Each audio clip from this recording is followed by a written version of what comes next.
Good evening. Welcome to the September 11th, 2013 meeting of the Washington Township Healthcare District Board of Directors. Today is the 12th anniversary of 9/11/2001. Please join me in a moment of silent remembrance of those who lost their lives on that tragic day, as well as those who lost their lives in the aftermath in the past 12 years of those events.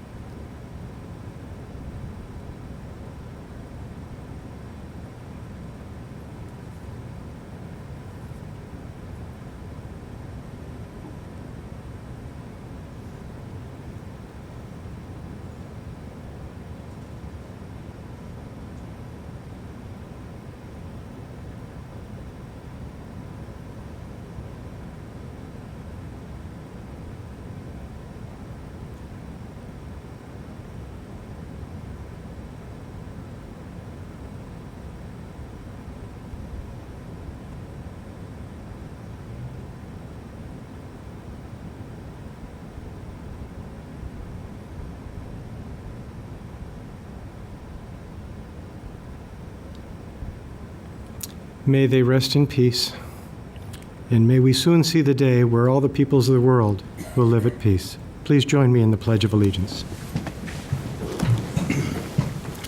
I pledge allegiance to the flag of the United States of America and to the republic for which it stands, one nation, under God, indivisible, with liberty and justice for all.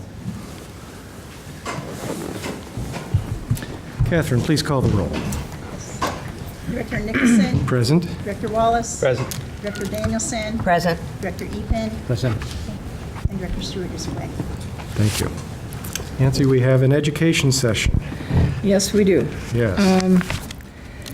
We're going to have Juliana Green make a presentation on one of healthcare's more arcane subjects, which is how medical care is coded and therefore billed for as prescribed by CMS, which is the agency that regulates all of Medicare. Ms. Green obtained her Bachelor of Science in Personnel and Industrial Relations in 1983 from San Francisco State University. While going to college for her Bachelor of Science, she worked in hospitals doing a variety of jobs. Upon graduating from college, Julie began her career as a manager for a retail store while working part-time at hospitals for additional experience. In 1992, she obtained her Registered Health Information Technology credential, and in 2000, her credentials as a Certified Coding Specialist. She began her career at Sutter Health in 1977, working there for 23 years, before starting her own contract coding services in 1998. Her company currently provides health information consulting services in many acute care facilities in the Bay Area. Her current title at Washington is the Interim Coding Compliance Manager. She's been a consultant working for our hospital since 2001. After she has finished her portion of this presentation, Chris Lavoie, who's well known to the board and the community, will be winding up this presentation. Just to remind all of you about Chris's credentials, she obtained her Bachelor of Science in Nursing in 1972 from San Jose State University and began her career as an ER nurse. In 1992, she obtained her Master's in Health Sciences Administration from St. Mary's College. She began her career with Washington Hospital over 35 years ago and has held various positions within the hospital, including nursing supervisor, quality assurance coordinator, Chief of Professional Resources, as well as her current position as Associate Administrator and Chief of Compliance. She's also been our advisor to our Medical Explorers post since 2003. So with that, I'll turn the meeting over to Julie. Good evening. Thank you for having me this evening. It's a pleasure to be here. As Nancy said, we're going to start with talking about IC10 for coding and billing. And let's go to our next slide here. What we'd like to cover tonight in tonight's discussion is the history behind both IC9 and IC10, the rationale as to why this change is occurring and where we've gotten to from IC9 to this point, And then the differences between ICD-9 and ICD-10, the benefits as to why ICD-10 is going into effect, and the concerns as to what we're going to be facing with this change. And then lastly, the plan as to how we're going to get there. When we begin a patient's care, what happens is from the point of entry, whether it be ED, outpatient surgery, any type of care a patient receives, begins with the treatment. And with the treatment comes the physician documentation. As treatment goes along within the patient care, the physician documents anything and everything that has been done, along with the drugs that have been ordered, the medications, the lab work. Every single thing flows into the patient chart and has what's called a diagnosis code assigned to it. Once all this occurs and the patient is discharged, then is when the coding begins. Coders review every single account, whether it be an inpatient, an outpatient, an ED, or an ancillary. And with that in mind, after discharge, they then begin to code the chart based on the documentation on the chart. As you code the chart, you apply an ICD-9 code, and you can apply either an ICD-9 diagnosis, procedure, or a CPT code. These codes will be entered through the system of either, in the past it was ClinTrack, now it's Epic, and it goes through there onto the bill, which then generates to the payer from our business office. So who's impacted by this? Well, inpatients, hospitals, outpatient hospitals, and even physicians. As we've all seen with the RAC and different things, we're all impacted by coding and what we do accurately based on the documentation that we put forward. For inpatients, outpatients, and physicians, the ICD-9 diagnosis codes will remain the same as they do with ICD-9s, just be in an ICD-10 format. As for PCS, which is the procedure codes, inpatients will have to apply the procedure code, but not a CPT, which is what we currently do now. They are not required on an inpatient account. Outpatient records, based on the payer, will determine whether or not you need an ICD-9 diagnosis code or whether you don't. But it always has to have a CPT code. Individual payers will ask for both the ICD-9 and the ICD-10, and you'll have to determine that once you run your bill through the scrubber. As for physicians' practices, this is payer-driven as well, and is usually done by the pro fee and then the CPT. Of course, the diagnosis codes always have to be on the account. The ICD-9 code set. Why are we moving from this? Well, it's kind of outdated and it's antiquated. It doesn't allow for the coding needs that we have going forward within our organization and within the structure of CMS. Accurate descriptions of diagnoses and procedures. Currently, as an example, some things are grouped together under one diagnosis, and you cannot expand that category. So with ICD-10, it will allow for that expansion. Like an abscess, currently we code an abscess as just abscess of the abdomen, and if it's cellulitis, it's the same code.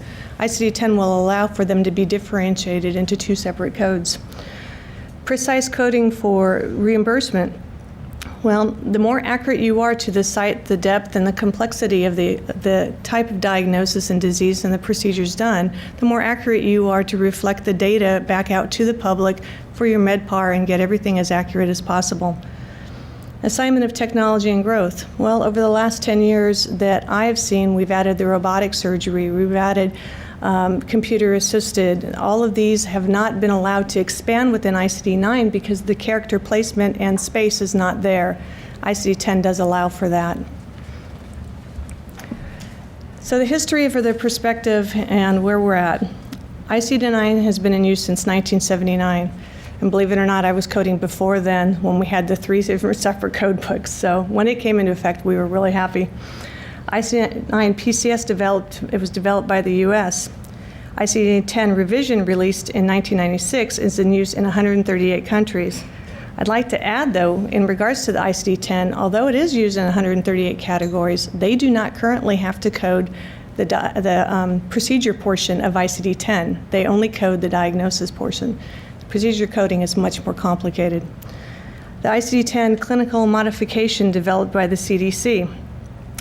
So beginning on October 1st, 2014, we're going to have to start coding every account with the ICD-10 codes. So we're going to turn off IC9 on 9/30/2013, and we're going to turn on IC10 on 10/1/2014. Doesn't have anything to do, it's going to totally be based on the date. There may be systems that will not allow for the IC10 format. We've seen that before when we went to CPT because Medi-Cal did not allow for that format. So that'll come up as we go along.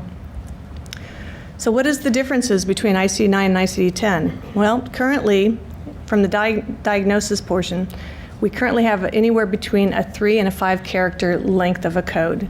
Starts with 3, has a decimal point, and then 2 others. When we go to ICD-10, it's going to have 7 characters, or up to 7. And part of that is to allow for the expansion, to allow for placeholders to collect all the data we need to allow for the code expansion to keep going. There's approximately 13,000 codes right now in IC9, and we're going to go to 155,000. Yeah. The first digit currently for IC9 is always numeric. We do have E and V codes, which are for our event, adverse affections, and history ofs. These range anywhere from 2 to 5 numbers. But for ICD-10, they're all alphanumeric. So that's a complete difference in the system. There's limited expansible capability, with IC9. We were finding that in IC9, you would have code books where you'd be within one section of cardiovascular, and then when they added new codes, all of a sudden we were in the back of the book. So they could not expand it within the chapter for that disease. That's not going to happen with ICD-10. It'll stay there, it'll have the continuity, it'll be able to capture everything you need. There's limited expansion because of the fact that they did not plan for this. I mean, they thought they were going to go to IC10 a long time ago, and it just kept being delayed. That's why we're behind the curve. So it's more flexible with ICD-10. It gives us more range, gives us more capabilities. IC9 lacks detail, as I specified earlier. You know, it doesn't specify all the types of sites. It doesn't specify the differences between abscesses and cellulitis. It doesn't even get down to the nitty-gritty of the different types of bones that exist. It just goes to a general location. IC10 won't do that. It also lacks the detail of, you know, what vessel are you in, what vein. You know, currently when we do a bypass, we're in, you know, we capture it by 3 codes. When we go to ICD-10, it's going to not just be by the codes, but what exact vein are you in, what exact artery have you dealt with. It also lacks laterality in ICD-9. We now don't capture left or right. We only capture one code. So when we go to ICD-10, we'll have the ability that it's a fracture of the femur of the left leg as opposed to the right leg. So it's going to pick up all that. ICD-10, what will change? Well, the placeholders, as we can see in the code systems back here. So we have now the 3, then the decimal point, and 2. So here's our placeholders are going to change. 7th character extensions consistent with the data. So the 7th character that is on to ICD-10 over here, it allows for the expansion so that we can add additional codes for more greater specificity. Laterality, as I mentioned earlier, we can pick up rights and left. We can pick up different sides of the stroke victims, more so than we can do now. Excludes notes and concise instructions. Currently now under ICD-9, it has what's called includes or excludes notes. That means if you were to code a diagnosis here, it would include this additional diagnosis. But it doesn't have that so much in ICD-10. It is more specific to exactly the concise diagnoses. The structure and organization. When we look at ICD-10 as compared to ICD-9, these are a few of the examples to capture this data. So we're looking at ICD-9, malunion, non-logical, and located. So we have a malunion of fracture femur right. So when we go to malunion of any fracture in ICD-9, it takes us to 73381. That is the only code we get. When we go to ICD-10, you can see that depending upon the bone, if it's a femur or if it's a hamate, we have 2 separate codes, and it tells you the laterality of what side it is, right or left. Now, if you have an open fracture, it tells you of that bone what will go. Currently under ICD-10, if you look under malunion and it'll take you to fracture, and then it breaks it down into the 7th digit of allowing you to see exactly what bone and whether it's the first occurrence or the second occurrence of when this fracture occurred, which is great. So you know the treatment of how old this fracture is. IC10 offers also the ability to track fractures through all stages. So if it's acute, is it a chronic, or is it a non-union or a malunion? It has all that ability to pick up all the different things, where we currently don't have that range right now in IC9. And that'll give us that more code specificity. Combined codes. Currently, right now, you probably get us asking you questions all the time, as you know, is this diabetes related? Is this based on the stage of the ulcer? Well, IC10 is going to simplify that for us. So right now, when we have a diabetic with retinopathy, macular edema, we have to pick up these three codes in IC9, the 25050, 36206, and 36207. IC10 is going to allow us to pick up one. So it's going to capture everything in one code set. And that'll apply to any diabetic complication that occurs. Pressure ulcers. This was an expansion that occurred about 3 to 4 years ago, where we just coded pressure ulcer, and then they started saying, let's code the stage of the pressure ulcer. Well, IC10 kind of goes the other direction and says, the pressure ulcer and the stage are going to be included in one code. And so they've given it to us here. So this is where it's going to be more efficient when we code in ICD-10. ICD-10 PCS objectives. Now this is the procedure part of the ICD-10. It's going to offer us more completeness. So we're going to be able to know exactly the depth of where we're going, the location, the site, the route of operation. Expandable. We can expand for all other operations and surgical stuff that takes place, and that it grows from, you know, through robotic surgery to new enhancements and developments and stuff. Multi-axial, it will bend to whatever the industry needs, and it'll change as we develop more procedures and things along the way. Standardized terminology. You know, we currently have tried to interpret, like right now, we'll see excision. Well, it's not going to just be excision and you take out the whole organ. It's going to be broken down as to whether you have excision and whether you have a resection. Right now, we don't have that ability. It's just very limited. Now, nothing will change with CPT. CPT will stay exactly the same way. That is not going to go away. It'll always be that way. So on outpatient surgeries, EDs, those will still be captured by the CPT codes. Anticipated benefits. Well, the first thing is higher quality data. So in order to improve patient care, we want to measure the quality and efficiency that of care we're providing the data. So by taking our data and comparing it to other facilities, we will be able to go more across the board, including worldwide now, based on the fact that everybody else is coding in ICD-10. So that offers us more expansion. Financial, improved billing. The claims are going to go out cleaner. They're not going to have as many elements of data that are missing, where you didn't capture the device, where you didn't capture the approach. It's going to be all built into that code. It's going to, and with a clean claim, you'll decrease your denials. Fewer miscoded and rejected claims. So if a claim goes out the door cleaner, it's not going to kick back into the rebill queue or denials. It's also going to be more approved on the front end when you go to do your approvals with the payer. So they'll know up front because you'll have that code more set. Now IT, well, it's going to be greater standardization. There'll be administrative applications and greater reporting capabilities. Because this has been so well published and so much out there, it'll also improve your MedPAR data, because it's going to capture more defined diagnosis. It's going to expand that horizon. It's also going to be able to conduct more public surveys. You're going to be able to look across the board and see where we are at. Concerns. Well, with a big change like this comes huge costs, and everybody is feeling this. So where will we start? Well, system conversion. You know, what do we use now? What is our capability for reporting ICD-10? Do we have the capability of expanding our code set on the claim, configurations of not only Epic itself, but the encoder that's used, the billing system, all of the above will be impacted. Coverage. You know, we're going to also all have to learn from the registrars to the billers to the lab to the coders, all the different code structures. Currently, we're used to having it all built, so all new dictionaries will have to be built to accompany all that. Training staff, well, that'll go hospital-wide. Whoever uses ICD-10 will need to know how to be trained. This will, of course, end up being additional staff and resources. Anytime you bring something like this, as we did with ICD-9, we all had to be trained, and same with Epic. It's just one of the things that goes along with the change. Potential revenue losses. Well, the first thing is looking at physician documentation.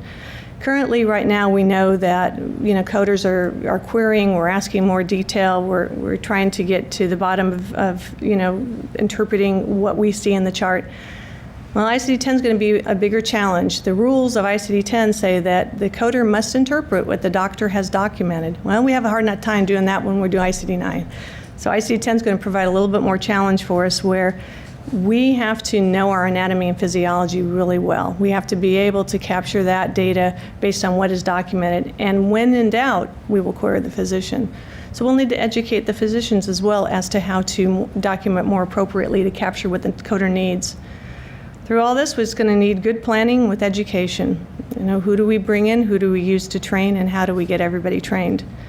And then, of course, the transition from ICD-9 and ICD-10, putting it into play. Well, at this point, we're at the point where, how do we get there? Chris Lavoie has that answer for you. I have a question. Sure. Is there any application of voice recognition? I mean, if the physician just said what happened, that there could be a software that would translate whatever the physician said into the code, rather than having someone actually input the code? Within Epic, Epic actually has some, Within Epic, it actually has some applications that knows how to pick it up based on the drop-downs that have been built by the physicians. Those would have to actually be built within the system. The other system that's available that is doing some of this is called CAC, Computer-Assisted Coding. So it takes the diagnosis, it scans the chart, and it assigns the ICD-10 or ICD-9 procedure diagnosis to it. I currently use that at one of the other facilities I work at, and I can tell you it's not there yet. Its capability is really lacking. So I would not suggest that we do that. Thank you. Okay, thank you, Julie. So I'm going to talk a little bit about where we are at Washington Hospital with this transition that I think you now realize is quite a significant one. So we are embarking on a parallel project that will include the upgrade of the Epic system, the upgrade that they call Denali, the 2012 upgrade, and the ICD-10 project. So those two projects will be managed together. We have done a risk assessment as our first step in ICD-10 readiness. We selected a consulting group, an HIM consulting group, that was on site at the end of August. They looked at a number of issues. The financial considerations, are our financial systems ready to accept a new set of codes? System readiness. Our IT department had done an inventory of all of our systems that in some way are related to a code. They accept a code, they transmit a code, any relationship to the codes. And then the next step in that process was to determine whether indeed they are, quote, ICD-10 ready, or whether they need to be upgraded, interfaced, or what needs to be done. We looked at coding. They looked at coding, looked at the ability of our coding staff, what kinds of coding is happening now, our accuracy rate, et cetera. And they are in the process of doing a documentation gap analysis. So looking at the kinds of documentation that we are seeing for some of our high-volume DRGs, and being able to then make an assessment of what the impact is going to be when we move from ICD-9 to ICD-10. So in terms of the structure of the project, we will have a project manager responsible for the ICD-10 piece. And that person will be working with an ICD-10 steering committee that has been established, has been meeting for several months. And the physician piece of this, and I think you got from Julie, and I'm going to talk a little bit more about the incredibly important role that the physicians play in this process. And we will be utilizing the EPIC Physician Steering Committee for the oversight of physician activity in ICD-10. So some milestones in the project. So this week, Janice Stewart and her EPIC team did a clinical EPIC kickoff for the project. Later this month, we will begin building the dual coding platform, so the ability to accept both ICD-9 and ICD-10. In October, the actual build of ICD-10 in EPIC WeCare will begin, and with the expectation that that is complete at the end of January. In the beginning of February, the plan is to start application testing, and a month later, integrated testing.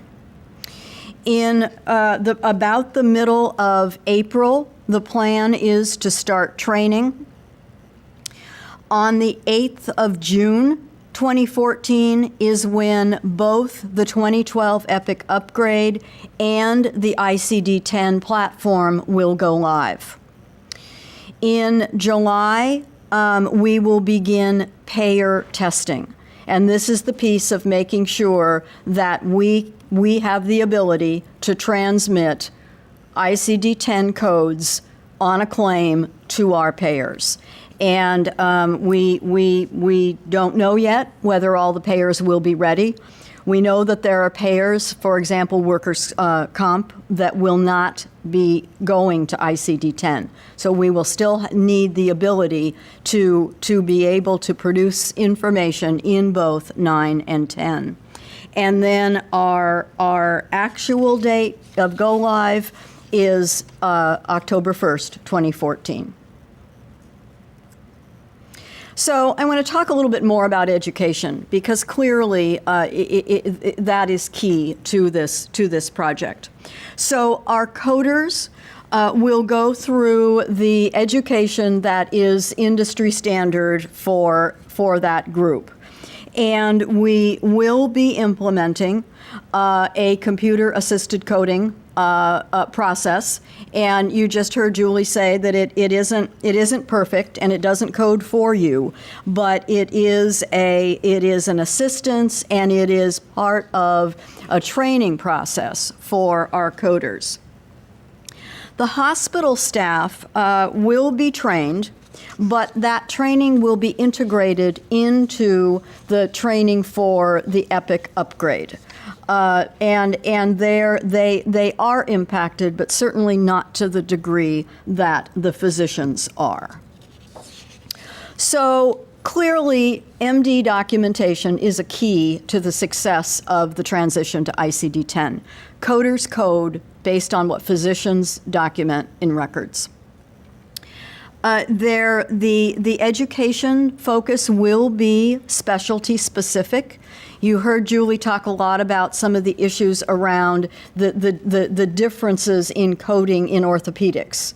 So what an orthopedist needs to learn about ICD-10 is somewhat different than what a general internist perhaps needs to know. One of the things that we will be doing between now and October 1st is maximizing EPIC functionality to support physician documentation.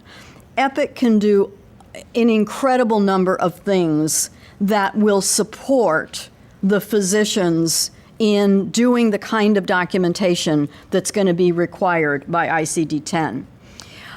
We've talked, I think, a little bit in the past about the importance of accuracy, and by that I mean issues around physician documentation both at the hospital and in their office, and the need for those things to be accurate.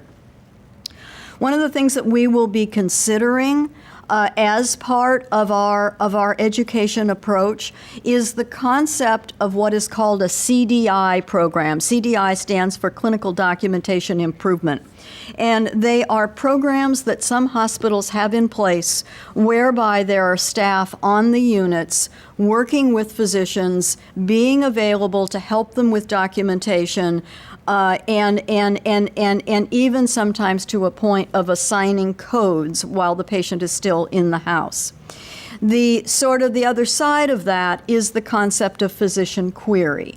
Query is a process, though, that typically takes place after the patient is discharged, where a coder looks at a record, has a question about what the physician might have possibly been thinking about this patient, and then goes back and queries that physician. So that's something that we will be talking about as we move forward with this project.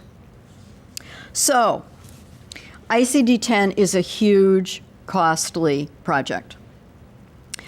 It has significant ramifications for both the hospital, the pay structure, reimbursement structure, and for physicians. Physician involvement is a key. And the timeline that we have built is tight, but we think manageable, and we will certainly provide you with updates on this project. Questions? Thank you, Chris. This whole topic gives me high anxiety as a physician. And this is really a question or maybe a discussion for both you and Julie. But we as physicians generally tend to think and document in a narrative, a descriptive form. We use words. We use a whole variety of words. We use them in different combinations. And oftentimes, we cannot be definitive. We can't say for certain one thing is going on versus another thing which is going on. So there's a lot of uncertainty or nebulosity or lack of clear-cut definition. The reason I get high anxiety is that it sounds like ICD-10 is going to be very, very granular in the way that it describes or encodes the documentation. The concern I have is the interface between the way the physician thinks and the way that the coder encodes it. Does this mean, clearly it's going to mean there's going to have to be more communication between physicians and the coders. But my real question is this really going to require a change in how physicians think, how physicians document, and are we coming to an era where the documentation on the chart, as far as the physician's description of the patient's condition, is simply the ICD-10 code, where the ICD-10 code then becomes our documentation? Wow, well, that's a lot.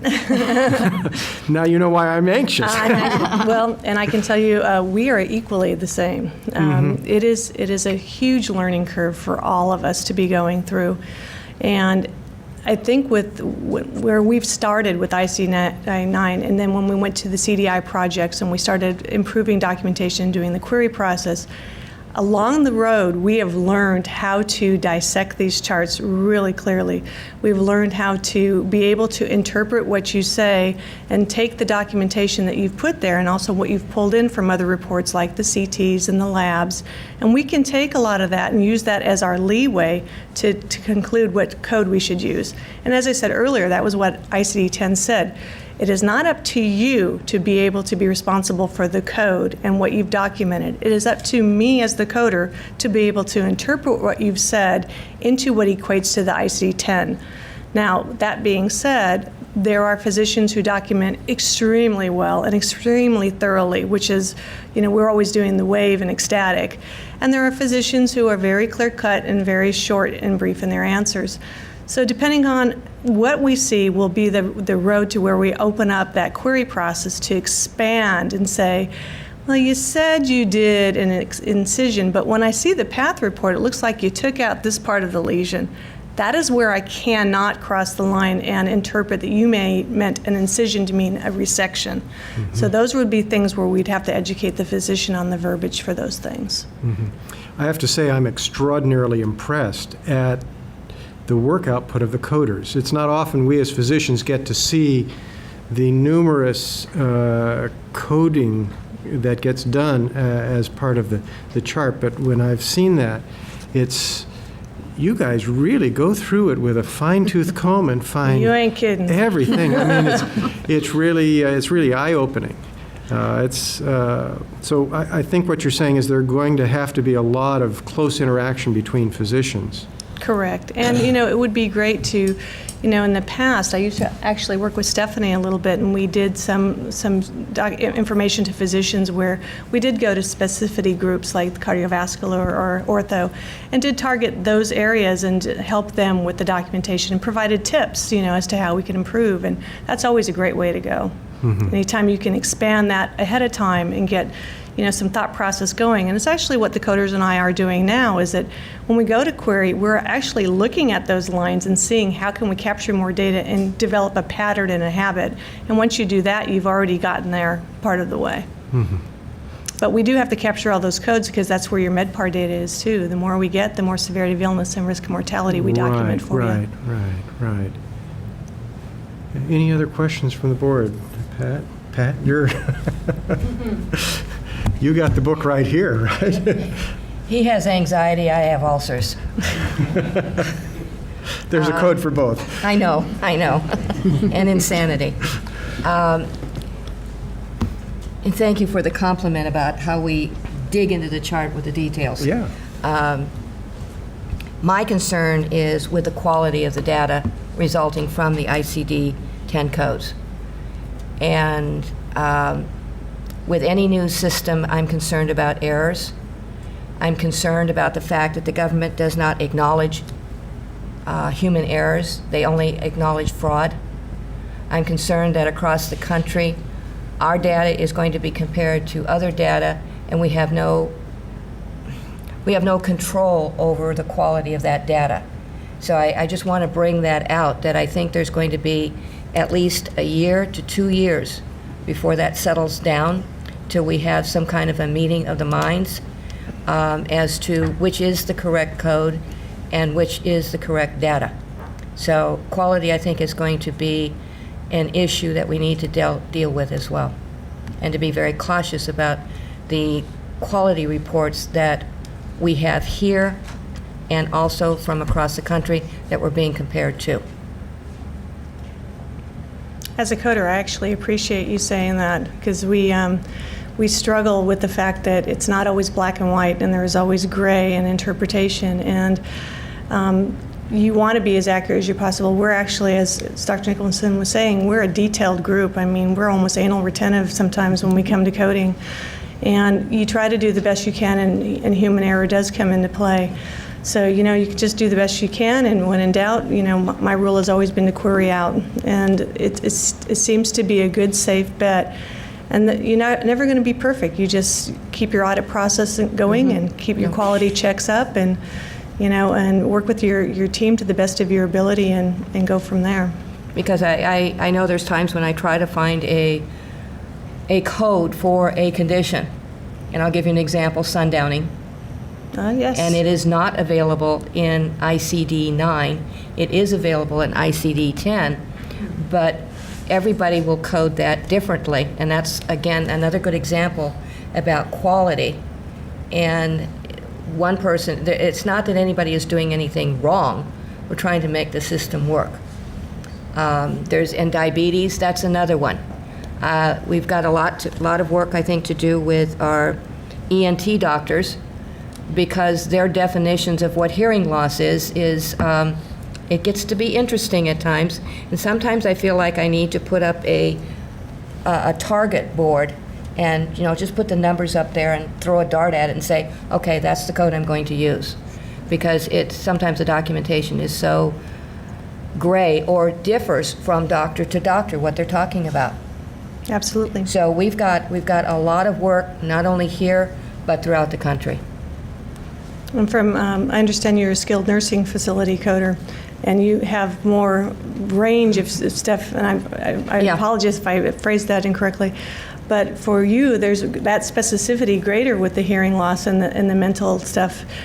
It doesn't impact us as much because we're going for the DRG. Correct. But It's just, it does for it's you. just an example that you might have one doctor who says, okay, this is what hearing loss means to me physically. Okay, and so you try to code it for him that way, but then another doctor will come in for another patient, and he has a different interpretation. So that could probably be applied to some of the things that we're going to be dealing with here as well when we get into the specialties. So that's why I'm concerned about the quality of the data, because it is going to vary. I don't know what percentage, but it is going to vary. And it's going to be the ultimate challenge. I mean, now when I look at it, going from ICD-8 to ICD-9 was a piece of cake. I was there when I did both of those Yeah, as well. and going through the different transitions of 9, piece of cake. This is not a piece of cake. This is a nightmare. We're actually in agreement on that. We were hoping to get delayed longer, but unfortunately, And the time is it up. concerns me that from one moment to another moment, the system switches. There's no real period, there's no time limit there that we're going to have a transition for the government. You mean a grace period? Yes. Yeah, there's no gray correct. period. And if you make a mistake, could be considered fraud. Yes, you're correct. Jacob, any thoughts? No, I'm just wondering, I mean, with so much of changes going on, whether some of this education should be started at, med schools.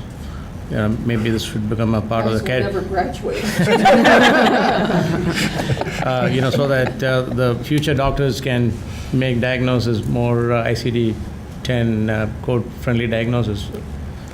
Well, what we have found is that you'll see a different wave of physicians as they come out, and they're being trained one way, and we see a diagnosis go like this for a long time. Then all of a sudden, a whole nother group's come up, and we're back to bacteremia again. We're like, no, what happened to sepsis? We were really good with that for a while. So you do see it, and it is inconsistent in the education to physicians as well when they go to school. So we do see that a lot. I'm with you, though. If we can get an IC10 coder trainer in their school, we'd be very happy. That'd be great. We may need to go there. Mike, any more comments or questions? Well, Dr. Lunny, you've got the burden of trying to get the medical staff on board here and to understand the implications of this for their practices and how they document in the hospital. It's certainly going to be a daunting challenge, but I can only assume that the use of an electronic health record like Epic that we have here is going to make it. I can't imagine doing this back using the paper charts we had before. Definitely better with the electronic. It's another one of those unfunded mandates, Yeah? like the electronic health record. And they postponed this once, so it's Right. not likely that they'll We got postpone one it again. reprieve, That's all we're going to get. but So one of my biggest concerns is that the hospital, as a large organization, can afford a consultant like Juliana to come here and help us get ready. But the average physician in private practice doesn't have the ability to support that kind of an effort in their office. And I'm very worried about what will happen when the hospital starts to spit out data to payers based on the ICD-10 coding system, and the things that come from the physicians' offices don't match. Right. I think we're all concerned about that lack of congruence of the data and the concern over fraud and or just simply not getting paid Yeah. because these issues need to get resolved. At a minimum, it'll be the rationale for withholding payment. Yeah, I know. And they'll withhold not only for the physician, but for the hospital. Yeah, well, the insurance companies are pretty skilled at that. Yes, they are. Yeah. Well, we have a big challenge ahead. I'm glad to see we've got this, a good plan and team in place to make this happen, and let's wish us all well in this project. Thank you. Let's move on to the consideration of the minutes from August 14, 19, 26, and 28. we have a motion? So moved. Do we have a second? Second? Oh, we have a second from Dr. Epen. All in favor? Aye. Motion passes. At this point, we're going to open the floor up to oral communications from any member of the public who wishes to address the board. Any cards? No cards, Catherine? Thank you very much. Okay, we'll move on to written communications. Dr. Lunny, credentialing action items. The credentialing action items from August. We had one new appointment, Dr. David Sung Paik, pediatrician. Reappointments, Dr. Natasha Balin, pediatrics. Dr. Archana Bindra, endocrinology. Dr. Sanjay Bindra, cardiology. Dr. Patrick Burke, pediatrics. Dr. Demetra Burrs, OBGYN. Dr. Crystal Evie, internal medicine. Dr. Peggy Feng, pediatrics. Dr. Yi Fogarty, radiation oncology. Dr. David Jackson, radiology. Dr. Sanjeev Jain, allergy and immunology. Robert Leatherberry, perfusionist. Dr. Christopher Ma, podiatry. Dr. Lindsay Matthew, medicine. Dr. Kai Uye, pediatrics. Dr. David Pang, orthopedics. Dr. Divyang Patel, podiatry. Dr. Rishi Sani, medical oncology. Dr. Nancy Serpa, family medicine. Dr. Jeffrey Stewart, anesthesiology. And Dr. Iraj Zandi, plastic surgery. Non-reappointments deemed to have resigned, Dr. Anita Angan, pulmonary critical care, and Patricia Phillips, a perfusionist. Transfers in staff category, Dr. Barbara Kostick has gone from active to honorary status after serving our hospital for many years in lots of different roles and providing a lot of leadership at this hospital as well. Dr. George Alanese, podiatrist, is also going from active to honorary. Dr. Vasdeep Kalan, psychiatry, is going from courtesy to ambulatory status. Dr. Hemant Patel, internal medicine, is going from active to ambulatory status. Dr. Robert Roth, dermatology, is going from active to ambulatory status.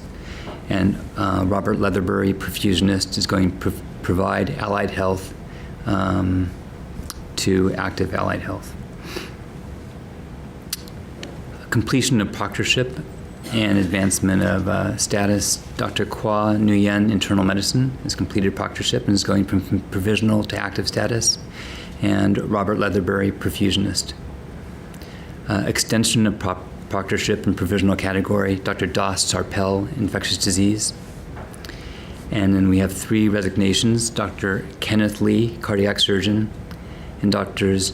Nyongo Omandi and Timothy Scott, both ophthalmologists.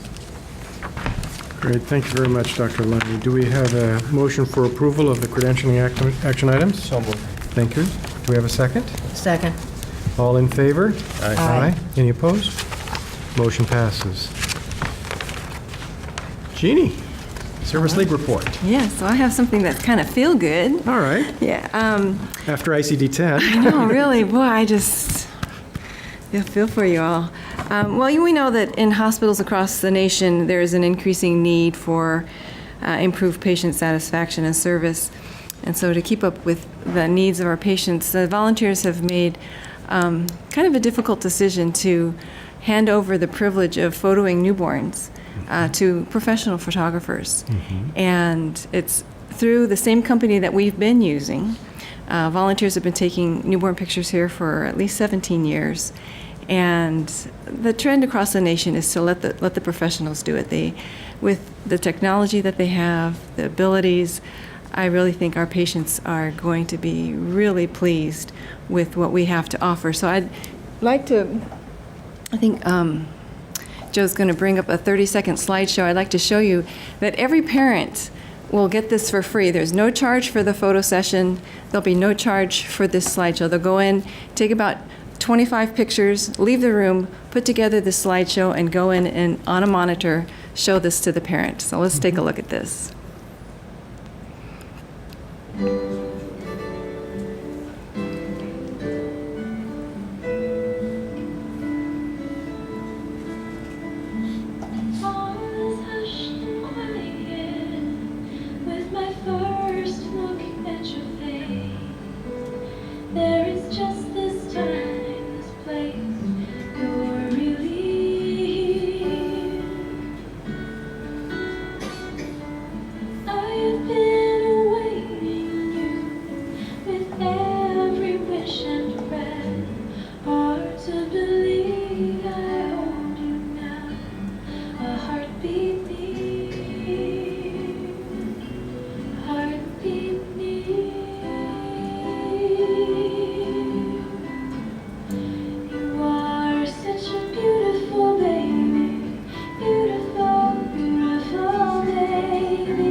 Thank you, Joe. So what do you think? Isn't that neat? Yeah. Really nice. And I think our parents are going to be really pleased with that. The company guarantees that there'll be a photographer on the floor by 8:30 in the morning. Will stay to do as many babies as they can do. And so nobody will be missed. They'll all have the opportunity to have this done. And so we're really excited. And we will keep volunteers on the floor. We're developing a birthing center volunteer program so that we can transition the newborn photographers into a new position of providing a different kind of service and support to the nurses on the floor. So we're really excited about this change. Great. I have a question. Are they going to receive hard copies, or are they going to receive, like, on a electronic way? This will be available for them online. Online? So they can give the password and the link to their friends and family. Their friends and family can view the slideshow. If they want to purchase it, of course they may, but they don't have to. How did you get the sunflower? Oh, that's just a headband. That's the parents will hear about this when they come for the tours, and they'll be given a list, things that they can bring. So just to maximize the photo opportunity. I like the. I saw a kangaroo in there, and you probably don't know it, but the kangaroo is the mascot of the city of Newark. Oh, well, we'll make sure we let everybody know that then. Yeah, gonna leave it there. It's very important that Not the you've turtle? included that. No, that's mine. Kangaroos for the city. It's interesting to know. Thank you. Great, thank you very much, Jean. Dr. Lunny, medical staff report. It's a little hard to follow photographs of cute babies. But, so our current medical staff has 507 members, 488 physicians, 19 allied health, 332 active members, 63 ambulatory members, 64 provisional members, 4 with consulting membership, 21 courtesy, 3 administrative, and 1 on a leave of absence. There are currently 15 applications in process, 14 are physicians and 1's a PA. I'd also like to take this time to acknowledge 2 members of our medical staff who've helped to improve the quality of patient care by participating in clinical research and have been published in peer-review journals during the past year. One is Dr. Daniel Sweeney, who had a review article regarding anthrax in the intravenous drug use population published in the Intensive Care Medical Journal. And he also had another study which was involved the benefit of corticosteroids in staphylococcal pneumonia, which was also published in the Journal of Critical Care Medicine. And the other physician is Dr. Varun Chawla, who had a study of vascular access in elderly dialysis patients published in the Journal of the American Society of Nephrology this year. So I think they should be congratulated. Great, thank you very much. Thank you, Peter. Nancy, let's move on to the hospital calendar. Go ahead, Joe, please.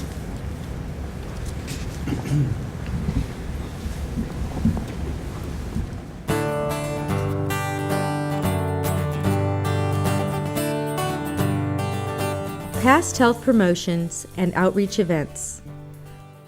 On August 15th, the City of Fremont held its last summer concert series for 2013. Washington Hospital was the presenting sponsor for this 6-week concert series that took place in Fremont's Central Park. Representatives from Washington on Wheels, Washington Township Medical Foundation, and Washington Hospital's Respiratory Care, Intensive Care Department, and Stroke Program were on hand to provide education to the community. The Service League also attended the event and provided information about volunteer opportunities. Washington Township Healthcare District Board members Dr. Jacob Epen, Dr. Bernard Stewart, and Pat Danielson attended the concerts and spoke during intermission. The speakers highlighted programs and services offered at Washington Hospital and invited attendees to visit the hospital booth to learn more. On Tuesday, August 20th, Dr. Eldon Eichbaum, neurosurgeon, presented Sidelined by Back Pain, Get Back in the Game. This event was co-sponsored by Washington Township Medical Foundation. 38 people attended. On August 21st, Washington Sports Medicine presented a free advanced concussion training seminar titled Learn How to Protect Student Athletes. The purpose of this seminar was to raise awareness for parents, coaches, and student athletes on how to prevent, recognize, and treat sports-related concussions. The seminar was moderated by Dr. Russell Nord, orthopedic surgeon, and featured speakers Dr. Cindy J. Chang and Ben Lynch. 50 people attended. On Wednesday, August 28th, as part of the Washington Women's Center Lunch and Learn series, Dr. Gabriel Herskew, vascular surgeon, presented varicose veins, why we get them, and how they are treated. 27 people attended. On Tuesday, September 3rd, as part of the Stroke Education series, Dr. Ash Jain, cardiologist, and Doug Van Houten, RN, presented Stroke Prevention and Other Disease Processes and Healthy Lifestyle. Be smart, avoid stroke. 14 people attended. On Tuesday, September 10th, as part of the Washington Women's Center Lunch and Learn series, Dr. Vandana Sharma, medical oncologist, presented Early Detection and Prevention of Female Cancers. 14 people attended. Upcoming health promotions and community outreach events. On Wednesday, September 18th, from noon to 1 p.m., as part of the Washington Women's Center Lunch and Learn series, Dr. Vani Velkaru will present Living with Arthritis. On Friday, September 20th, from 1 to 2 p.m., Christy Caracappa, Health Insurance Information Service Coordinator, will present on Medicare to residents at Acacia Creek Assisted Living Facility. On Saturday, September 21st, from 7 a.m. to noon, Washington Hospital will staff an information booth at the HERS Breast Cancer Foundation Keep Abreast 5 and 10K Walk-Run event at Quarry Lakes in Fremont. On Tuesday, October 1st, from 6 to 8 p.m., as part of the Stroke Education series, Dr. Ash Jain, cardiologist, and Doug Van Houten, RN, will present Living with Stroke and Future Diagnosis and Management. On Wednesday, October 2nd, from 7 to 9 p.m., as part of the Washington Women's Center Evening Lecture Series, Lori Roffelson, registered dietitian, will present Get Your Child's Plate in Shape. On Tuesday, October 8th, from 10 a.m. to noon, Christy Caracappa, Health Insurance Information Service Coordinator, will present Medicare Updates for 2014. The Washington Hospital Healthcare Foundation Report. On October 12th, the Washington Hospital Healthcare Foundation will host the 27th Annual Top Hat Dinner Dance. This year's gala will be co-chaired by Linda Gonzalez of the law firm Gonzalez & Kozenchenko and Dr. Vandana Sharma, Medical Director of the Genetics Counseling Program and the Oncology Program at Washington Hospital. Proceeds from this year's Top Hat Gala are designated for the Community Mammography Program, which underwrites the cost of mammograms for uninsured or underinsured patients in the district. The Foundation would like to thank its highest-level benefactor sponsors for Top Hat: Dearborn Saw Institute for Joint Restoration, Fremont Bank, Northern California Anesthesia Associates, and Professional Home Care Associates. Be sure to enter the Top Hat Grand Raffle to win groceries for a year, a $2,400 value, courtesy of Whole Foods. To reserve seats at Top Hat or inquire about sponsorship opportunities, please call the Foundation at 510-791-3428. The Washington Township Healthcare District Board of Directors Report. In the past month, District Board members represented Washington Township Healthcare District at City of Fremont Summer Concert Series on August 15th, the Tri-City Health Center Community Awards Breakfast on August 16th, and the 9th Annual Union City Sister Cities Festival on August 25th. Washington Hospital Employee Association, WHEA. The Washington Hospital Employee Association sponsored a back-to-school drive that ended on Friday, August 21st. WHEA collected various school supplies and over $500 in monetary donations from employees. WHEA matched $1 for every dollar donated, up to $500. A total of $1,035 was spent to supplement the school supplies that were received. Of that, $200 was used to purchase $10 gift cards for Target, and $300 was spent on $20 gift cards for Payless Shoe Source. These gift cards allow families to purchase new shoes and additional items needed for the school year. In total, we had donated 40 backpacks and supplies to fill them to Abode Services and SAVE. Abode provides housing for the homeless, and SAVE provides housing and supportive services for families who have experienced domestic violence. Washington on Wheels WOW Mobile Health Clinic. During the month of August, the Washington on Wheels Mobile Health Clinic WOW continued to serve community members at the Fremont Senior Center, the Fremont Family Resource Center, the Silliman Activity Center in Newark, the New Haven Adult School, and the Ruggieri Senior Center in Union City. WOW also partnered with Fremont Unified School District main office to provide physical exams and immunizations for students entering kindergarten and new transfers to the Fremont Unified School District. This service was provided in July and August. Due to the success of this pilot program, Washington on Wheels will continue providing services at the Fremont Unified School District once a month to assist with new student enrollments.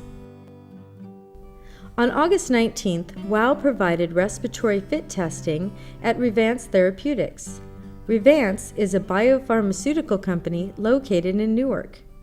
15 employees received fit testing.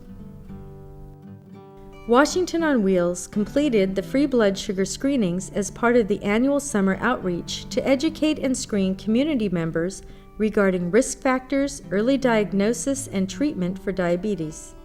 Screenings were provided at all community sites in June, July, and August. 152 screenings were provided this summer.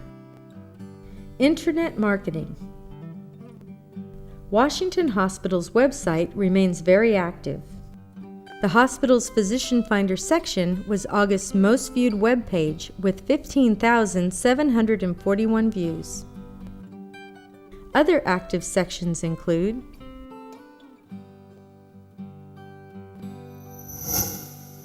InHealth Channel 78.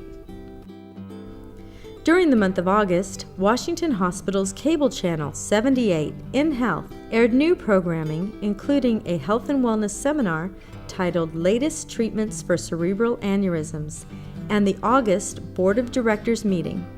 In addition, InHealth taped a new health and wellness seminar, Sidelined by Back Pain, Get Back in the Game. Awards and recognitions. Washington Hospital's stroke program is a recipient of the American Heart Association, American Stroke Association's Get With the Guidelines Gold Plus Quality Achievement Award, and the Target Stroke Honor Roll Award for improving stroke care. The Gold Plus Quality Achievement Award acknowledges the hospital's commitment and success in implementing a higher standard of stroke care by ensuring that stroke patients receive treatment according to nationally accepted standards and recommendations. The Target Stroke Honor Roll Award recognizes hospitals that treat acute ischemic stroke in the most effective way possible using evidence-based guidelines. Washington Hospital has received the American College of Radiology Stereotactic Breast Biopsy Reaccreditation. The accreditation is awarded to facilities performing stereotactic breast biopsy procedures with peer review and constructive feedback on staff qualifications, equipment, quality control and assurance, accuracy of needle placement, image quality, and dose. Washington Hospital's Imaging Center received no deficiencies and maintains ACR accreditation for all breast imaging modalities. Washington Hospital had its biannual Joint Commission Lab Survey in August. The 4-day unannounced survey is a validation of Washington Hospital's continuous improvement efforts and an audit of the actual delivery of lab services to our patients. Joint Commission surveys are an opportunity to confirm established processes and to identify areas for improvement. The Joint Commission is an independent, not-for-profit organization that accredits and certifies more than 20,000 healthcare organizations and programs in the United States. Joint Commission accreditation is recognized nationwide as a symbol of quality that reflects an organization's commitment to meeting certain performance standards. For more information on any of the programs mentioned, visit whhs.com or call 1-800-963-7070.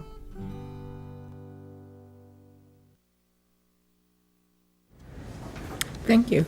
I'm very pleased now to announce our Employee of the Month, Cynthia Mowry. She's worked as a medical transcriptionist at our hospital since 1999.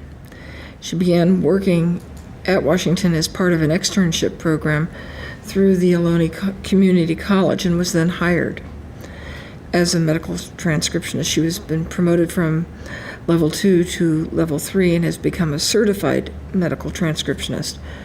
Her current job responsibilities including transcribing a variety of reports dictated by members of our medical staff, including both medical records and radiology dictation.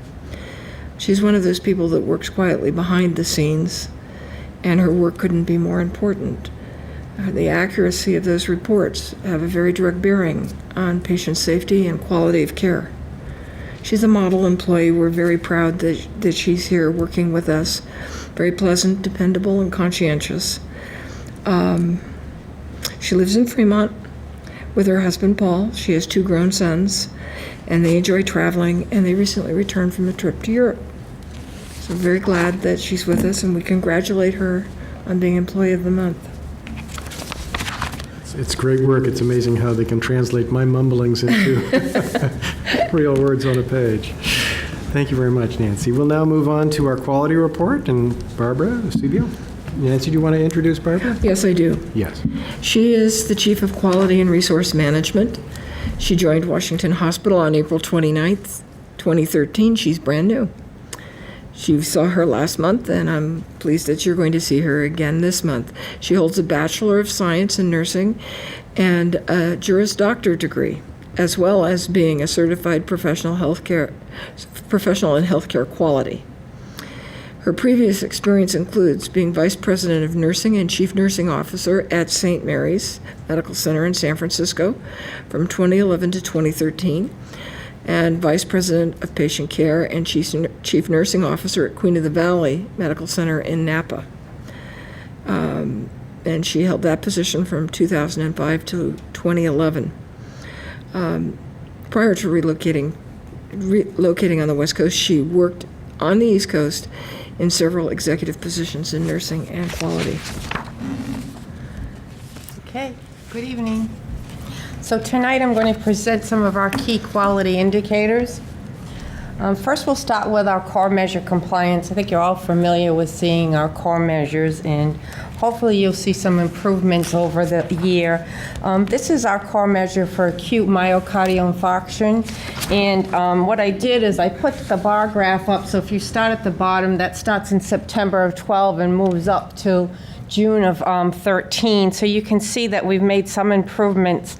This last quarter, we had one fallout on our primary cath within 90 minutes of arrival, and that's being reviewed by physicians. Otherwise, we're doing well. We're running around 98 to 100% on this measure.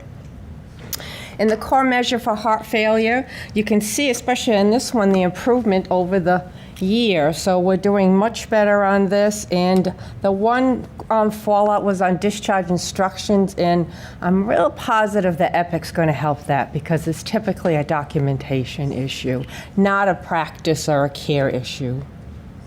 Pneumonia, again, with this one, you can see improvement over the year. We had some fallouts, and it was purely documentation, and these are all built into Epic, so I hope next time I come, I'll be able to show you more improvements. This one's a little busy. This is our surgical care improvement project. We have several indicators that we look at on our surgical patients to ensure that they have a positive outcome. It's difficult to read, so I'll just go over a few of them. We look at their body temperature management throughout the surgical procedure. We want to make sure that their urinary catheter is removed very shortly after surgery. We want to monitor their glucose, particularly in cardiac patients.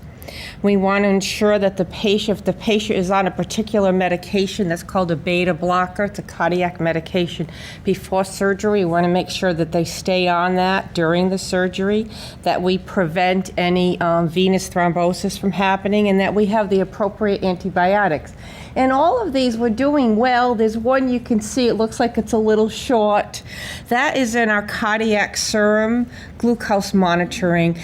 There's a low, the N is low, so if you have one fallout, it drops down considerably. But I want to assure you that our cardiac surgeon is working very closely with our endocrinologist to come up with some improvements on managing that glucose post-cardiac surgery. This is our hospital outpatient surgery core measure, and we're 98 to 100% on that. We're doing fine. Next is some of our infection prevention indicators. First one we have here is our central line bundle compliance. A bundle means that there are several indicators that are evidence-based, that if you practice these indicators, supposedly the result is that you will have a better outcome. So you can see our staff is doing very well in ensuring that our patients do get all of these indicators met for those who have central lines. This is our central line bloodstream infection rate. Overall, we do fairly well. Over this last quarter, though, you see just a slight bump up. There were 4 central line infections. We have discussed this. We've done root cause analysis on it. And one of the improvements that we're going to make immediately, and we have purchased, it's called a Curos Port Protector.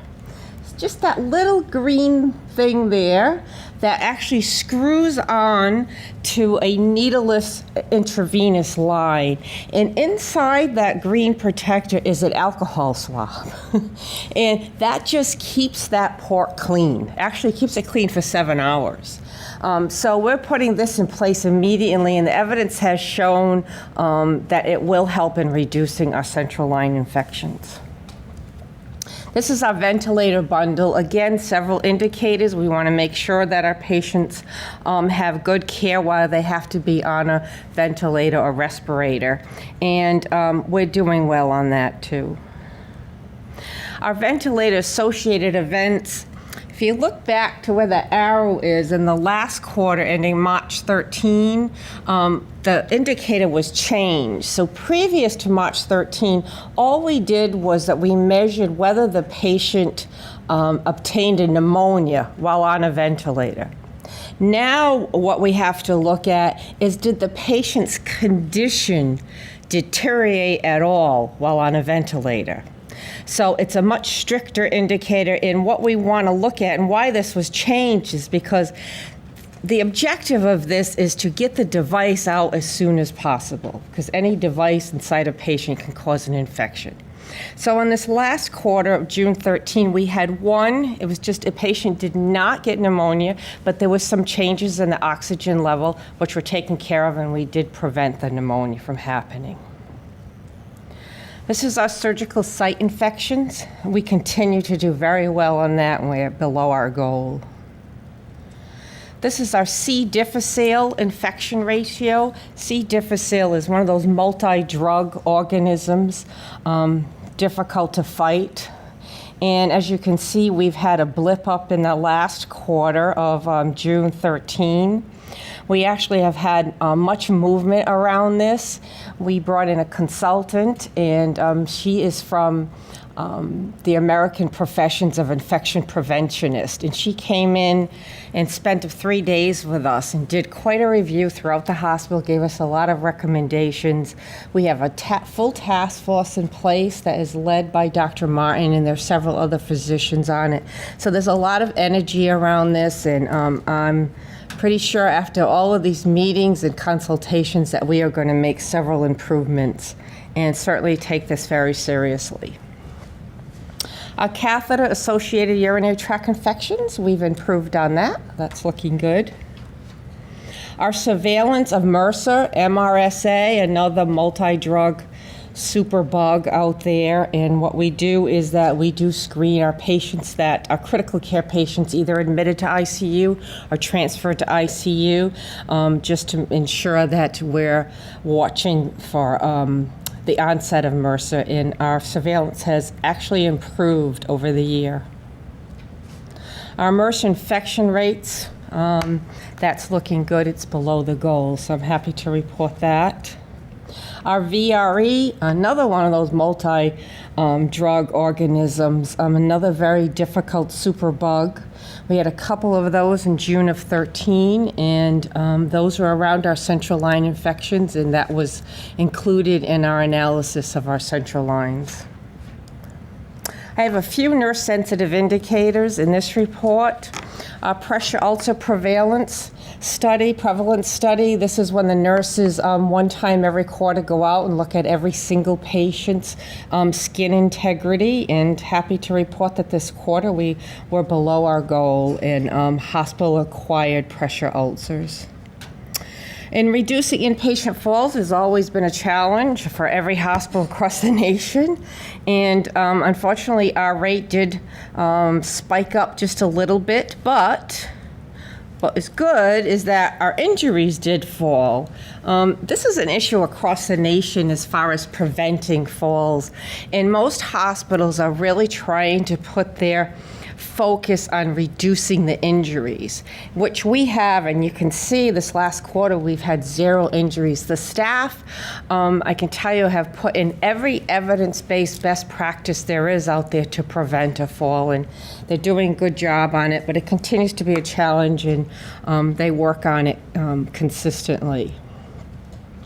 Readmission rates. Take a look at these. This is getting a lot of press in CMS. You know, CMS has not changed their benchmark on readmission rates since 2011, and I expect that they're going to be changing them fairly recently. There'll be a change, and CMS wants you to be at a certain goal. If you're above that goal, then they like to take some money back from the providers. So this is our congestive heart failure readmission reduction rate. You can see we've actually made some fairly significant improvements over this last quarter. I'd like to say it's all the energy that we've put around it. We do have somebody on staff who sees every one of these congestive heart failure patients. He does significant education. He does discharge telephone calls, and we are working with outside agencies. So let's see if we can bring that down and sustain that, 'cause that program is in place, and then we can model that program with the pneumonia patients. So our pneumonia patients have spiked up, and I've done a review on this, and the pneumonia patients are coming back with pneumonia. So I did talk to the respiratory department, and we have a plan in place. They actually have a respiratory therapist who works as a case manager and is going to start modeling the CHF program with this program, but it does require some further analysis. And the AMI readmission rate, again this quarter, and I can't say that we did anything different. Because most of our focus was around congestive heart failure, but we did improve on that, which is nice, because I think the word is out there. We have met with several physicians We've shared the readmission rates. We've talked about how we can help them in case management, how we can, improve our referrals to home health. Evidence has shown if the patient can go home with that support system, the readmission rates will come down. So I think a lot of the overall program is paying off for us. And that's it. Thank Any you, Barbara. questions? Any questions from the board? In July, we went live with Epic. Yes. Perhaps you could give us a brief overview as far as how we're going to use that system to help Sure. address some of these issues. Some of these issues are documentation, some of them are practice, and others are things we have yet to learn about. Yes. So Epic, our friend. I think that I've already seen the July core measures, most of them. I still have some to abstract. And I have to say, and most of them, they look really good. And it's because those core measures are built into that physician order set. So I think it's helping the physician, look at that standardization, and there are alerts that come up. So I definitely think that will make a difference in all of these things, in ventilator care. I mean, we talked about sepsis today and how we could have the sepsis bundle built into the order set so that we're not missing those bundles. Because most importantly is that you want to make sure that the elements of the evidence-based bundles are in place because it's shown to improve our outcomes. What I'd like to see happen in Epic, and it will, this is a, how does, Stephanie always says it's in process. So we're in process. So what will eventually happen once we can optimize our Epic is to get more of a concurrent report. So, for instance, I met with a septic team today, which, by the way, is doing wonderful things and looking at sepsis. And what we determined is that, the physicians in the room will understand this. And when the patient comes in with sepsis, that condition changes like this. I mean, you have like a 3-hour window and then a 6-hour window to get things done. So you have to identify and you have to get these indicators in place. And we really believe that Epic can help us with this by taking some alert words like lactic acid, which is something that you measure for sepsis, and run concurrent reports so that those red flags are coming up. So I do think it's really going to make a big difference in our care. Just have to give us a little time to build all of that. But I've come from several organizations that have computerized documentation, and all of the quality indicators were all monitored concurrently. Because think about it, there's so many things going on with patients. How can you possibly remember, I have to do this, I have to give this? So I do see much improvements coming over the next year. Yes, I believe that's the beauty of this kind of system, is to be able to do that kind of quality monitoring in real time. In real time. And ensure that all of the individual steps that need to be taken to ensure a safe and effective outcome occur. I think it's going to be a real benefit as we definitely more fully flesh out the system. I think the challenge is making that happen and getting it to fly. Yeah. Yeah. We'll get there. Thank you very much. You're welcome. Finance report, Chris Henry.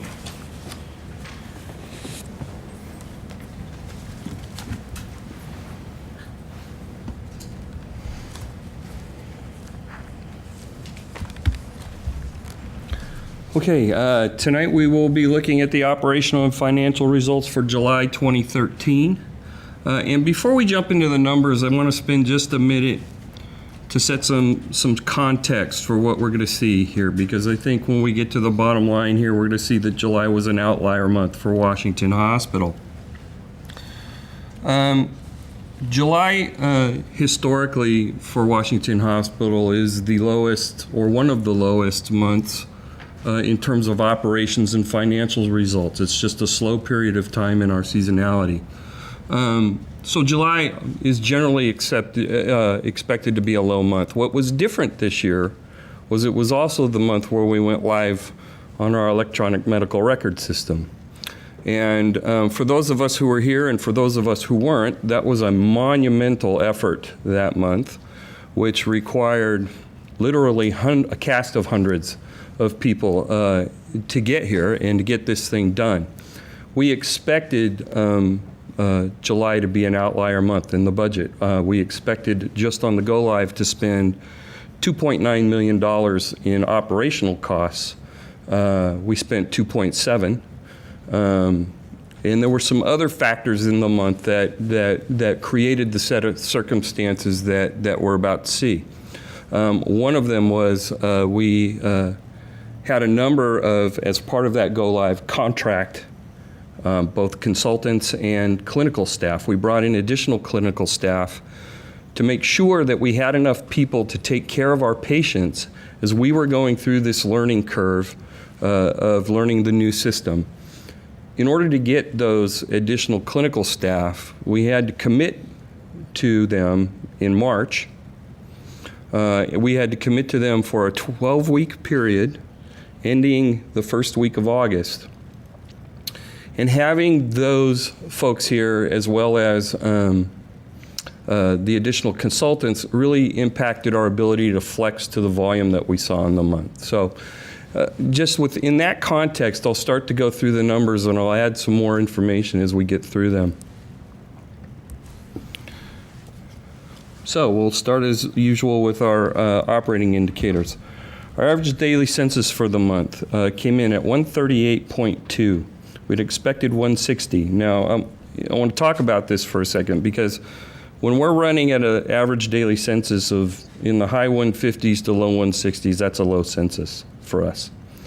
138.2, we haven't seen anything even close to that since September of 2009, or excuse me, of 1999, when we had an average daily census in the month of 139 and change. So this was a sudden drop.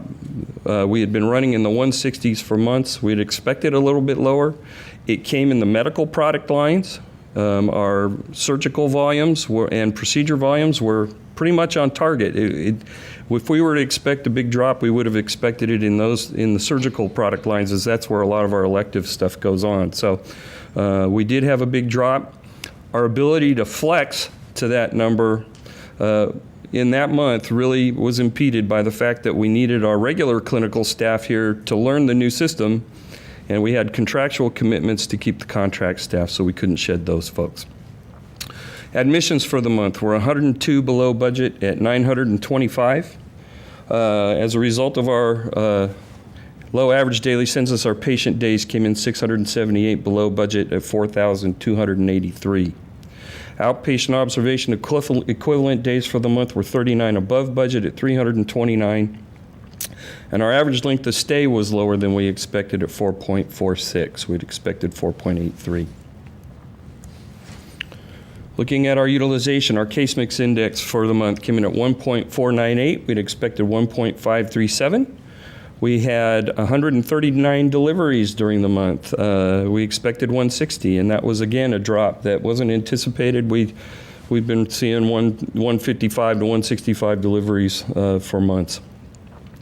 Joint replacement cases, the surgical cases were very close to budget at 356, including joint replacement cases that were 6 above the budget at 124.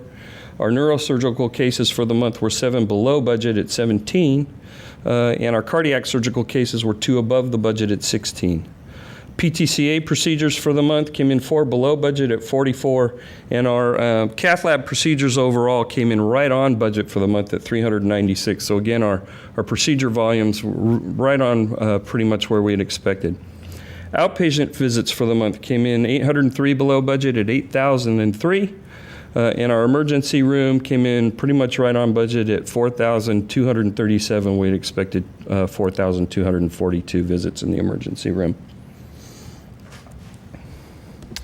Moving into productivity. Productive FTEs for the month were 1,340. We had 175 non-productive FTEs in July, giving us total FTEs of 1,515. We'd expected 1,508, so we were about 14 higher than we expected. And again, that number would have come down if we had had the ability to flex to our lower activity. FTEs per adjusted occupied bed for the month, about 0.89 above the budget at 7.93. So moving into the financials. Total patient revenue for the month, about 8.7% below the budget at $159,516,000. Our contractual write-offs for the month were a little bit lower than we expected at 75.38%, giving us net operating revenue about $2.3 million below the budget at $39,552,000. Our operating expenses came in about 1.8% below budget at $43,732,000, and those variances came from supplies with our lower activity, and our reserve for charity and bad debt was below budget. So we end the month with an operating bottom line about $1.5 million below budget, or with a loss of $4,180,000. Non-operating income for the month came in $83,000 above the budget at $1.266 million, giving us a total bottom line about $1.4 million below budget with a loss of $2.914. Quick look at our Financial Accounting Standards Board presentation. This is the way the financial markets tend to look at us. Operating bottom line doesn't change.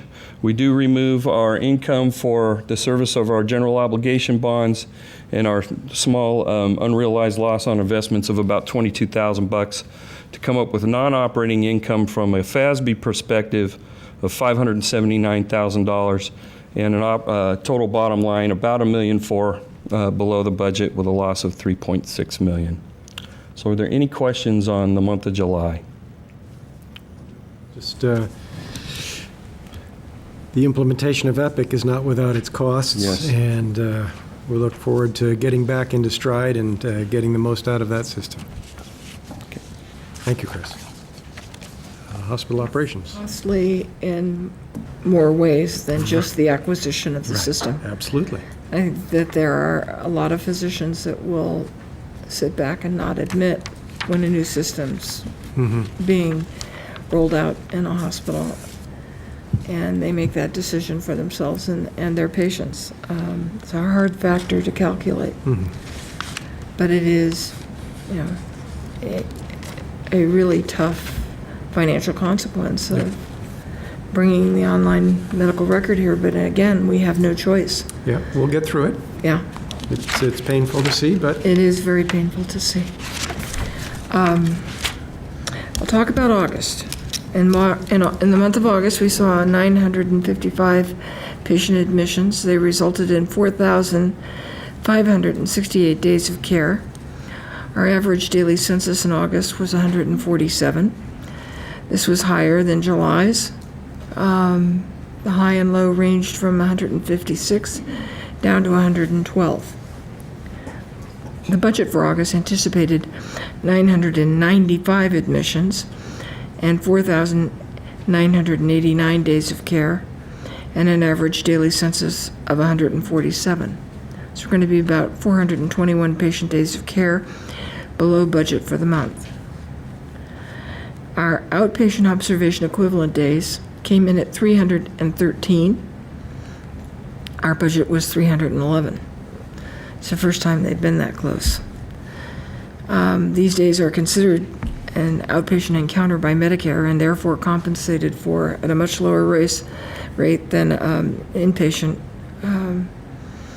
encounter. And so we lose money there. Our average length of stay for adults and children in August was lower than budget by, came in at 4.67. The average length of stay that we'd anticipated in the budget was 5.01.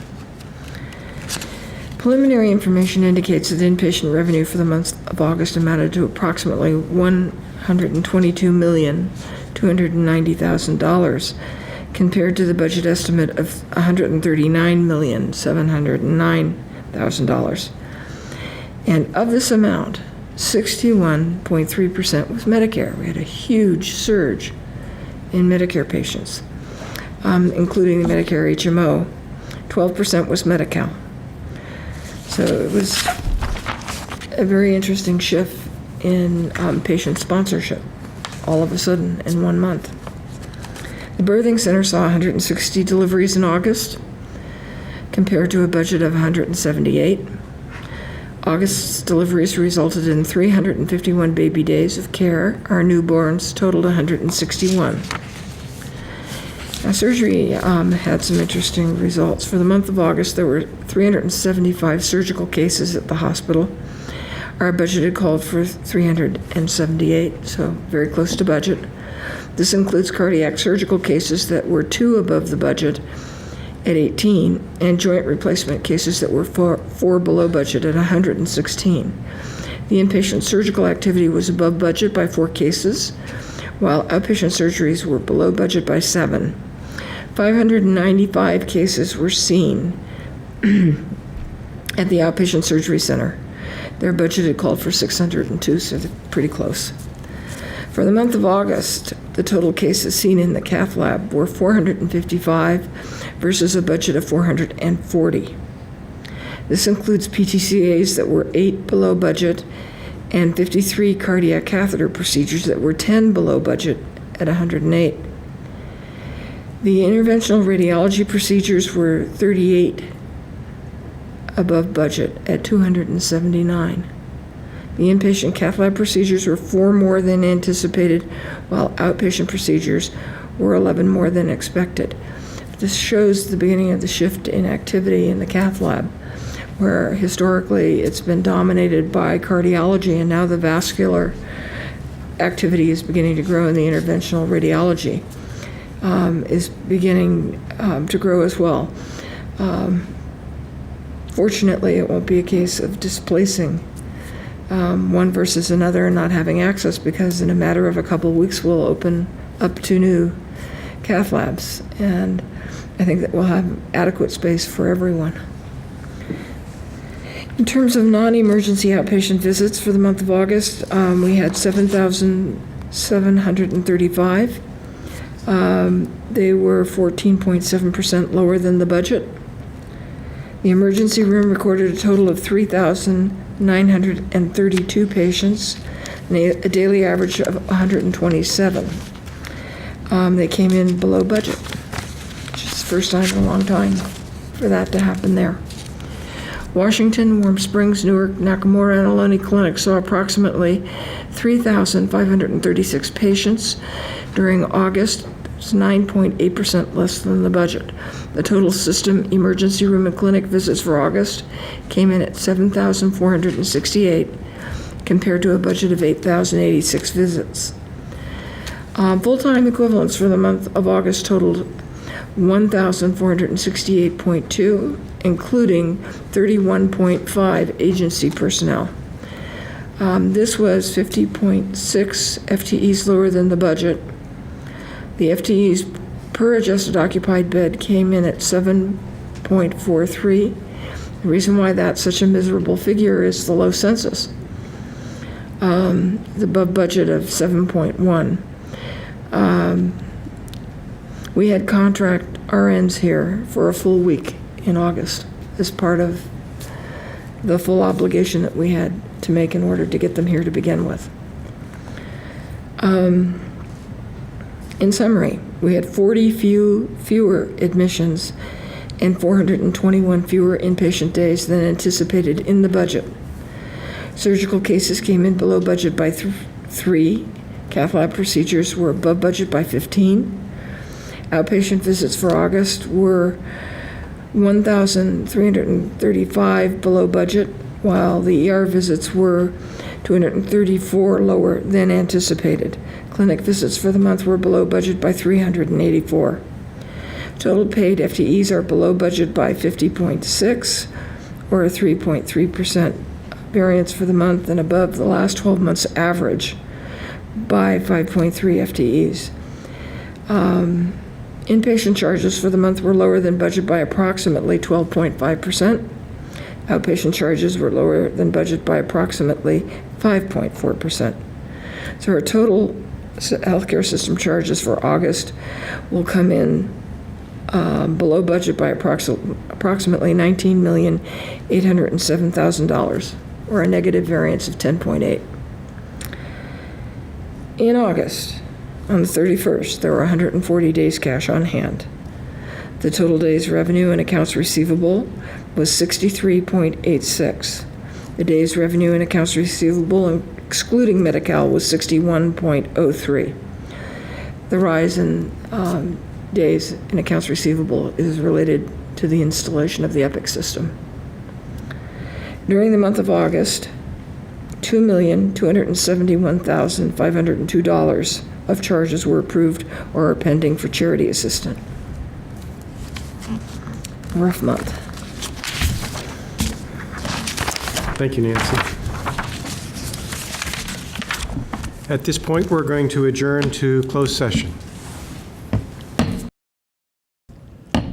We're going to reconvene to open session and announce that no action was taken in the closed session, and there being no further business tonight before this board, this meeting is adjourned. Thank you.